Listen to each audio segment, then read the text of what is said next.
வணக்கம் நேர்களே. சில முக்கியமான தகவல்கள் நம்மளோட அன்றாட வாழ்க்கையில் தேவைப்படுற சில முக்கியமான விஷயங்களை தொடர்ந்து கொடுத்துட்ருக்கோம். என் பேர் ராஜா. வாங்க நிகழ்ச்சிக்குள்ளே போகலாம். 2-3 நாளாகவே இந்த யூபிஐக்கு பணம் எக்ஸ்ட்ரா கட்டணுமா, என்னதான் நடக்குது அப்படிங்கிறது தான் இப்போ எல்லாருடைய கேள்வி. நம்ம தினசரி வாழ்க்கையில் ஒரு டீ கடையிலேருந்து ஒரு பெரிய பெரிய ஷாப்பிங் வரைக்கும் போகிற எல்லா இடங்கள்லையும் ஆல்மோஸ்ட் இந்த யூபிஐ தான் இருக்குது அப்படிங்கிறதுல எந்த மாற்று கருத்தும் கிடையாது. எல்லார் கையிலையும் ரொக்கமும் குறைஞ்சி போச்சு அப்படிங்கிறதுல எல்லாமே இப்போ நம்ம கவனிக்க வேண்டிய ஒரு முக்கியமான விஷயங்கள்ல இதுவும் ஒன்றா இருக்குது. இப்போ இந்த யூபிஐ பேமெண்ட்டுக்கு எம்டிஆர் அப்படிங்கிற ஒரு ஃபீஸ் வருமா? எம்டிஆர்னா என்ன? Merchant discount rate. பின்னாடி என்ன நடந்துகிட்டு இருக்கு அப்படிங்கிறத நம்ம சிம்பிளாக புரிஞ்சுக்க ட்ரை பண்ணலாம். Taxation and other laws amendment bill 2026 அப்படிங்கிற பேரில் லோக்சபாவில் இப்போ ஒரு சட்டம் அண்மையில் பாஸ் பண்ணியிருக்காங்க ஆளுங்கட்சியாக இருக்கிறவங்க. இந்த பில்லில் எந்த பேமெண்ட்டுக்கு சார்ஜ் விதிக்கலாம் அப்படிங்கிற சம்பந்தமான எல்லா முடிவையும் செய்யறதுக்கான அதிகாரம் சென்ட்ரல் கவர்மெண்ட்டுக்கு கொடுக்கப்பட்டிருக்கு. இதுக்காக payment and settlement systems act 2007 அப்படிங்கிற ஏற்கனவே ஒரு சட்டத்தில் ஒரு திருத்த கொண்டு வராங்க, ஒரு மாற்றத்தை கொண்டு வராங்க அப்படிங்கிறத நம்ம புரிஞ்சுக்கலாம்.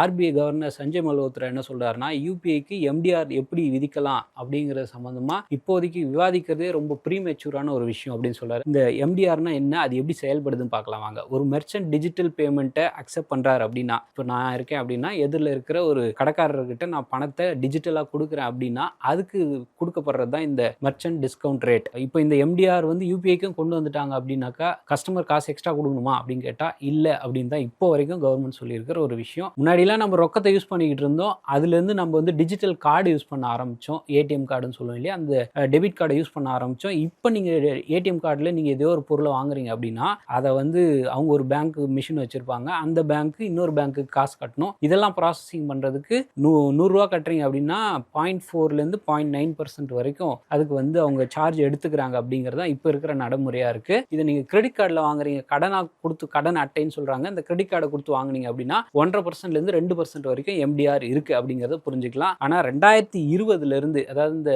கோவிட் காலகட்டத்தில இருந்து யூபிஐ வந்து மெர்ச்சன்ட்ஸ்க்கு எம்டிஆர் கிடையாது அப்படிங்கிறது தான் இப்போ வரைக்கும் இருக்கிற ஒரு சூழ்நிலையா இருக்கு. ஃபியூச்சர்ல யூபிஐக்கு எம்டிஆர் வந்தால் அது எவ்வளவா இருக்கும் அப்படின்னு பார்த்தா 0.2%லேருந்து 0.4% வரைக்கும் இருக்கலாம் அப்படிங்கிறது தான் இண்டஸ்ட்ரியில இருக்கிறவங்க சொல்ற ஒரு முக்கியமான விஷயமா இருக்கு.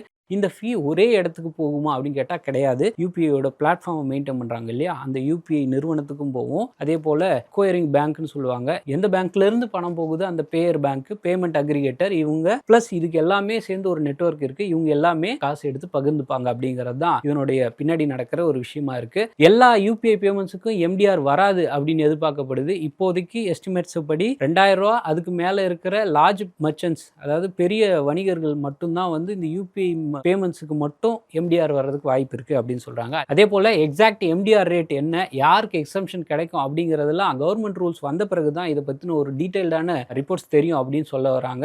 அதே போல் இப்போதைக்கு பட்ஜெட் அலோகேஷன் மூலமாக யூபிஐ டிரான்சாக்ஷனுக்கு ஒரு அளவுக்கு சப்சிடியை கொடுத்துக்கிட்டு மெயின்டைன் பண்ணிட்டு இருக்காங்க. எம்டிஆர் வந்துச்சு அப்படிங்கிற பட்சத்தில் கவர்மெண்ட்டோடைய பேர்டன் கொஞ்சம் குறையும் அப்படின்னு சொல்கிறாங்க. பேமெண்ட் இண்டஸ்ட்ரிக்கு ஒரு புது ரெவன்யூ கிடைக்கும். அதாவது 2028 நிதியாண்டுக்குள்ளார வந்து 5000லேருந்து 10,000 கோடி ரூபாய் வரைக்கும் சென்ட்ரல் கவர்மெண்ட்டுக்கு ஒரு ரெவன்யூ கிடைக்கிறதுக்கான வாய்ப்பு இருக்கு அப்படிங்கிறத அங்க இருக்கிற மத்திய அரசு வட்டாரங்கள் சொல்றாங்க. அதே நேரத்தில் ஆனா இது ஒரு முக்கியமான ரிலீஃப் இருக்கு. என்ன அப்படின்னு பாத்தீங்கன்னா 2025-26 தகவலின்படி மெர்ச்சன்ட் யூபிஐ டிரான்சாக்ஷன்ல 96% டிரான்சாக்ஷன் எம்டிஆர் ஒரு சாதாரண மனுஷனுக்கு வராது அப்படிங்கிறத புரிஞ்சுக்கலாம். அதாவது மொத்தம் 25 டிரான்சாக்ஷன் நடக்குதுன்னா அதுல ஒரு டிரான்சாக்ஷனுக்கு எம்டிஆர் வசூலிப்பாங்க அப்படிங்கிறது தான் உள்ளுக்குள்ளார பேசிக்கிற ஒரு முக்கியமான விஷயமா இருக்கு. அதே மாதிரி இப்ப நான் இருக்கேன், எதிரில் ஒரு நபர் இருக்காங்க அப்படின்னா நாங்க 2 பேரும் பணம் அனுப்பிக்கிறதுக்கு இந்த எம்டிஆர் வராது அப்படிங்கிறது தான் கவர்மெண்ட்ல இப்போ வரைக்கும் சொல்லியிருக்கிற ஒரு விஷயம். யூபிஐ எவ்வளவு பெருசா வளர்ந்துருக்கு அப்படிங்கிறதையும் நம்ம பார்க்க வேண்டியது இருக்கு. 2016-17 காலகட்டங்களில் இந்த யூபிஐ வச்சு வெறும் 0.2%லேருந்து இப்போ அது வந்து எவ்வளவா இருக்குன்னா 86% வந்து யூபிஐ தான் பண்றாங்களாமா. எம்டிஆர் வர்றதுக்கான சட்டப்பூர்வமான எல்லா வாய்ப்பும் உருவாயிருக்கு. ஆனா இது உடனடியாக சார்ஜ் பண்ணுவாங்களான்னு கேட்டா அது மத்திய அரசு கையில தான் இருக்கு அப்படிங்கிறது நம்ம இங்க புரிஞ்சுக்கலாம். அப்படியே வந்தாலும் பேமெண்ட்ஸுக்கு சார்ஜ் இருக்காது, எல்லா பேமெண்ட்ஸுக்கும் சார்ஜ் இருக்காது. குறிப்பிட்ட சில சின்ன வேல்யூ அளவுக்கு உள்ள பேமெண்ட்ஸ்க்கும் பர்சன் டு பர்சன் இருக்கிறவங்களுக்கும் இதுல இருந்து விலக்கு அளிக்கிறதுக்கு வாய்ப்பு அதிகம் இருக்கு அப்படிங்கறதான் மத்திய அரசு அப்புறம் இந்த ஆர்பிஐ வட்டாரங்கள்ல இருந்து சொல்ற ஒரு முக்கியமான விஷயமா இருக்கு. அடுத்து இந்த அரசு எம்டிஆர் ரேட்டு அப்புறம் யாருக்கெல்லாம் எக்ஸம்ஷன்ஸ் கொடுக்கலாம் அப்படிங்கிற முடிவு செய்யறது அப்படிங்கிறது தான் எல்லாரும் எதிர்பார்த்துட்டு இருக்கிற ஒரு விஷயம். ஒரு முக்கியமான தகவலை பார்த்தோம், அது யூபிஐ நம்மளோட வாழ்க்கையில எல்லாரும் பயன்படுத்துற ஒரு யூபிஐ அப்படிங்கிறதுனால அந்த தகவலை முதல்ல சொன்னேன். அடுத்ததா வந்து இந்த ஆப்பிரிக்க நாடுகள்ல இருந்து ஒரு முக்கியமான அதிர்ச்சி செய்தி வெளியாயிருக்கு. அது என்ன அப்படிங்கிறத பார்த்துடலாம் வாங்க. திடீர்னு காப்பர் இண்டஸ்ட்ரியில ஒரு முக்கியமான ஒரு பிரச்சனை நடந்துகிட்டு இருக்கு. அந்த டிஆர்சி அப்படின்னு சொல்லுவாங்க, டெமோக்ராட்டிக் ரிப்பப்ளிக் ஆஃப் காங்கோ அப்படிங்கிற அந்த காங்கோ நாட்டில் திடீர்னு காப்பருக்கும் கோபால்ட்டுக்கும் கோபால்ட்டோட கான்சன்ட்ரேட்ஸையும் எக்ஸ்போர்ட் பண்ணுறதுக்கு உடனடியாக தடை விதிச்சிருக்காங்க. இது உலக அளவில் இருக்கிற சந்தையில் ஒரு மிகப்பெரிய ஒரு தாக்கத்தை ஏற்படுத்துது அப்படிங்கிறத நம்ம புரிஞ்சுக்கலாம். லண்டனில் இருக்கிற மெட்டல் எக்ஸ்சேஞ்சில் வந்து 3 மாதத்துடைய காப்பர் ப்ரைஸ் வந்து 2%, ஆல்மோஸ்ட் 2% வரைக்கும் ஏறி $14,369 per டன் அப்படிங்கிற அளவுக்கு போயிருக்கு. ஜனவரி 29 அன்னைக்கு காப்பருடைய ஒரு டன்னுடைய விலை $14,527 இருந்துச்சு, அமெரிக்க டாலரா இருந்துச்சு. இதுதான் வந்து ஆல் டைம் ஹையா இருந்துச்சு அப்படிங்கிறத நம்ம புரிஞ்சுக்கலாம். இப்போ இந்த டிஆர்சி ஏன் இந்த முடிவு எடுக்கிறாங்க அப்படிங்கிறத நம்ம பார்க்கலாம். இந்த டிஆர்சி சாதாரணமாக ஒரு மைனிங் கண்ட்ரியே கிடையாது. காப்பர் அப்புறம் இந்த எனர்ஜி டிரான்சிஷனுக்கு தேவையான பல முக்கியமான மெட்டீரியல்ஸ்லாம் வந்து மினரல்ஸும் மெட்டீரியல்ஸும் இந்த டிஆர்சியில இருந்து தான் கிடைக்குது. நாங்கள் மினரலை எடுத்து அப்படியே வெளியே அனுப்ப மாட்டோம், நாட்டுக்குள்ளேயே ப்ராசஸ் பண்ணி அதை அதிக வேல்யூக்கு நாமளே வச்சுக்கலாம் அப்படின்னு ஒரு திடீர் முடிவு எடுத்ததுனால தான் இந்த எக்ஸ்போர்ட்டை பேன் பண்ணியிருக்காங்க அப்படிங்கிறத நம்ம புரிஞ்சுக்கலாம். அதாவது இந்த முடிவு அஃபிஷியலாக ஜூன் மாதம் 29 வெளியாச்சு. அதுக்கு அந்த நாட்டு மினிஸ்ட்ரியில் எல்லாருமே சேர்ந்து இந்த ஆர்டரில் கையெழுத்து போட்டிருக்காங்க. இது நல்ல ஐடியாவாக இருக்கே, நாம் எதுக்கு எல்லாத்தையும் தூக்கி வெளிநாட்டுக்காரங்க கையில் கொடுக்கணும், நாமளே அதை ப்ராசஸ் பண்ணி வித்துறலாம் அப்படிங்கிறது தான் இதனுடைய ஐடியாவாக இருக்குது. இந்த பேன் வந்து உடனடியாக அமலுக்கு வருது அப்படிங்கிறதையும் நம்ம புரிஞ்சுக்கலாம்.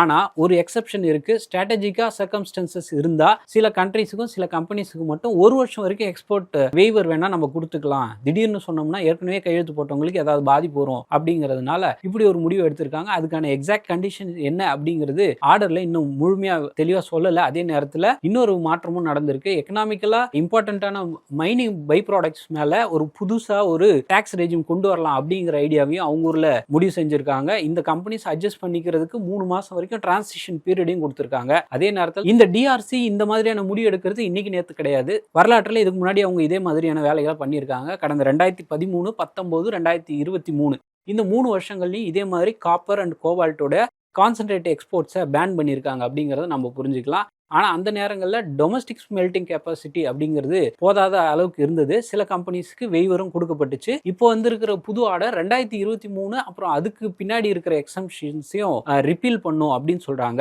அதுக்கு பதிலாக ஒரு புது ஃப்ரேம் ஒர்க்கையும் கொண்டு வரலாம் அப்படிங்கிறது தான் இதுக்கு பின்னாடி இருக்கிற ஒரு முக்கியமான விஷயம். டிஆர்சி ஏற்கனவே ரிஃபைன்டு காப்பருக்கு ரொம்ப பெரிய ஒரு இம்பார்ட்டன்ஸ் கொடுக்குற ஒரு நம்பரா இருக்கு. ஏன்னா 2026 ஃபர்ஸ்ட் குவார்டர்ல மட்டும் 7 லட்சம் டன் வரைக்கும், நீங்க கேட்ட கரெக்ட் தான், 7 லட்சம் டன் வரைக்கும் காப்பர் கேத்தோட்ஸை அவங்க எக்ஸ்போர்ட் பண்றாங்க. அதே நேரத்தில் காப்பர் கான்சன்ட்ரேட்ஸை எக்ஸ்போர்ட் பண்றதோட அளவு வந்து 53,926 டன் மட்டும்தான் இருக்கு. இதே நேரத்தில் அவங்க வந்து கோபால்ட் அப்படிங்கிற ஒரு கனிமம் இருக்கு. இந்த கோபால்ட் தான் வந்து ரீசார்ஜ் பண்ற பேட்டரிஸ்க்குள்ள இதுதான் அதிகமாக யூஸ் பண்றாங்க.